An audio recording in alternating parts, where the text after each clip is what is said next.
Well, let this be a lesson to all you rights-violating cops out there. The chief said this report was insightful and valuable. And the dirty, rights-violating blue line thug in this report? Well, first, what he was doing wrong, well, they're not even mentioned in this report.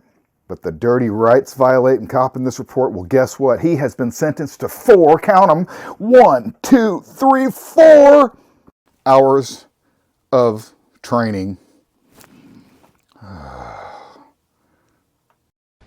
Back in 2022, a Phoenix officer handcuffed and detained a Wall Street Journal reporter doing his job. After we broke the story, the case got international headlines, and it forced Phoenix PD to launch an internal investigation. The department cleared the officer of any formal discipline. But now, a new city watchdog report says police botched their own internal probe, and the report criticizes everyone from the chief on down. Tonight, ABC 15 chief investigator Dave Biskobing breaks down that report and why it highlights bigger problems for Phoenix PD.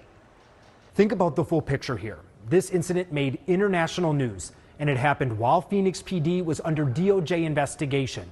But despite all that, the city's own watchdog still found the internal investigation was not thorough and complete.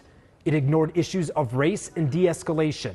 Top officials, including the chief, didn't follow policy by lessening the officer's discipline to just training. And the officer didn't even properly complete that training. Now, those are just the watchdog report's headlines, the bullet points. Here's how it looks when we take those full findings and put them with video of what happened. You do? I will leave. I'll walk away voluntarily.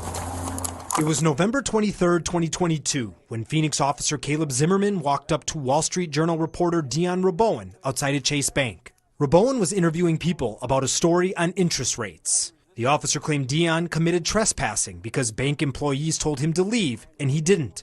Something the reporter says wasn't true. Please record this. Do you really want to make this worse? Hey, wait, right now you can still... I told you I would voluntarily leave. Okay, that's not an option right now. Why is that not an option? Because I explained it to you already. Did you listen?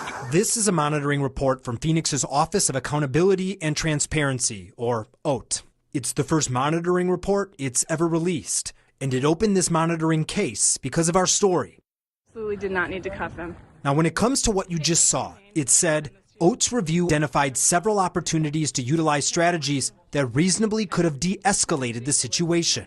It also found the officer never spoke to anyone who could actually say they asked Dion to leave. The report continued. The bank wanted the involved civilian to leave the premises. Allowing the involved civilian to do so voluntarily would have accomplished this. Grab your ID out of your wallet. And I'm an ID. Okay. The OAT report also said, because Dion wasn't under a full custody arrest, the officer wasn't allowed to search him, but the officer did.